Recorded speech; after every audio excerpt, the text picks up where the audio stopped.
সারা দেশে জুয়া এবং মাদকের বিস্তারকেও বর্তমান সরকার আইন শৃঙ্খলা অবনতির অন্যতম কারণ বলে চিহ্নিত করেছে। সুতরাং জুয়া এবং মাদক নিয়ন্ত্রণে আইন শৃঙ্খলা বাহিনী সব রকমের কঠোর পদক্ষেপ গ্রহণ করছে। জনজীবনে শান্তি ও নিরাপত্তা নিশ্চিত করতে সরকার সর্বোচ্চ উদ্যোগ গ্রহণ করছে। দেশের প্রতিটি সাংবিধানিক এবং সরকারি বেসরকারি প্রতিষ্ঠান চলবে বিধিবদ্ধ নীতি নিয়মে। দলীয় কিংবা রাজনৈতিক প্রভাব প্রতিপত্তি অথবা জোর জবরদস্তি নয়। আইনের শাসনই হবে রাষ্ট্র পরিচালনার শেষ কথা। প্রিয় দেশবাসী, আগামীকাল থেকে সারা দেশে শুরু হতে যাচ্ছে পবিত্র মাহে রমাদান। আমি দেশবাসীকে পবিত্র মাহে রমাদানের শুভেচ্ছা জানাই। রমাদান আত্মশুদ্ধির মাস। আমরা যদি আত্মশুদ্ধি শব্দটির মর্মার্থ উপলব্ধি করি, তাহলে এই মাসে মানুষের ভোগান্তি বাড়ার কথা নয়। যদিও আমাদের অনেকের মধ্যেই এই মাসটিকে ঘিরে ব্যবসায় অধিক মুনাফা লাভের প্রবণতা লক্ষণীয়। আপনাদের প্রতি আমার বিনীত আহ্বান, রমাদানের পবিত্রতা রক্ষার্থে এই মাসটিকে আপনারা ব্যবসা মুনাফা লাভের মাস হিসাবে পরিগণিত করবেন না। দ্রব্যমূল্য যাতে সাধারণ মানুষের নাগালের বাইরে না যায়, এ ব্যাপারে ব্যবসায়ীরা দয়া করে সতর্ক থাকবেন। হাজারো প্রাণের বিনিময় একটি মাফিয়া সিন্ডিকেটের পতন ঘটিয়ে রাষ্ট্র এবং সরকারের জনগণের অধিকার প্রতিষ্ঠার অঙ্গীকার নিয়েই আমরা রাষ্ট্র পরিচালনার দায়িত্ব গ্রহণ করেছি।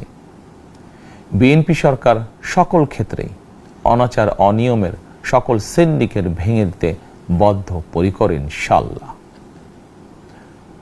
ক্ষুদ্র মাঝারি কিংবা ছোট বড় সকল ব্যবসায়ীদের প্রতি বর্তমান সরকারের দৃষ্টিভঙ্গি সহজ এবং স্পষ্ট। বর্তমান সরকার ব্যবসায়ী এবং ক্রেতা সাধারণ উভয় স্বার্থ রক্ষা করেই প্রয়োজনীয় পদক্ষেপ গ্রহণ করতে চায়। সুতরাং সরকারের পক্ষ থেকে কী ধরনের উদ্যোগ গ্রহণ করলে বাজার পরিস্থিতি নিয়ন্ত্রণে থাকবে কিংবা ক্রেতা বিক্রেতা উভয়েরই স্বার্থ রক্ষা হবে, এ ব্যাপারে আপনাদের যে কোনো ধরনের পরামর্শ কিংবা অভিযোগ শুনতে সরকার প্রস্তুত। ক্রেতা বিক্রেতা গ্রহীতা এই সরকার সকলেরই সরকার। এই সরকার আপনাদেরই সরকার। আপনারাই ভোটের মাধ্যমে এই সরকারকে রাষ্ট্র পরিচালনার দায়িত্ব দিয়েছেন। আপনারাই এই সরকারের শক্তি। প্রিয় দেশবাসী, পবিত্র রমাদান মাসে রোজাদারগণ বিশেষ করে ইফতার, তারাবি, সেহরি এই সময়গুলোতে নিরবিচ্ছিন্নভাবে গ্যাস, পানি ও বিদ্যুৎ সরবরাহ পেতে চান। এই বিষয়টি নিশ্চিত করতে এরই মধ্যে আমি সংশ্লিষ্ট কর্তৃপক্ষকে নির্দেশনা দিয়েছি। অপচয় রোধ করে কৃচ্ছ্রতা সাধন প্রতিটি মুসলমানের ঈমানি দায়িত্ব। অফিস আদালতে বিনা প্রয়োজনে কিংবা প্রয়োজনের অতিরিক্ত গ্যাস, বিদ্যুৎ, পানি খরচের ব্যাপারে সচেতনতা অবলম্বন করাও ইবাদতেরই অংশ বলেই আমি মনে করি। দেশের সকল সরকারি বেসরকারি কর্মকর্তা কর্মচারী এবং জনসাধারণের প্রতি কৃচ্ছ্রতা সাধনের আহ্বান জানানোর আগে আমি সরকারের মন্ত্রী এবং বিএনপি সংসদ সদস্যদেরকে দিয়েই একটি দৃষ্টান্ত স্থাপন করতে চেয়েছি।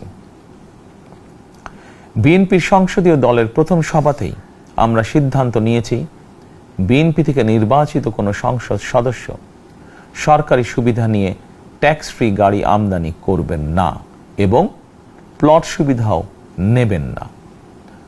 আমি আপনাদের সামনে বলেছিলাম, রাষ্ট্র পরিচালনার সুযোগ পেলে বিএনপি সরকার মহানবীর ন্যায়পরায়ণতার আদর্শ অনুসরণ করবে। আমি মনে করি বিএনপির সংসদীয় দলের এই সিদ্ধান্ত ন্যায়পরায়ণতার আদর্শেরই একটি অন্যতম প্রতিফলন।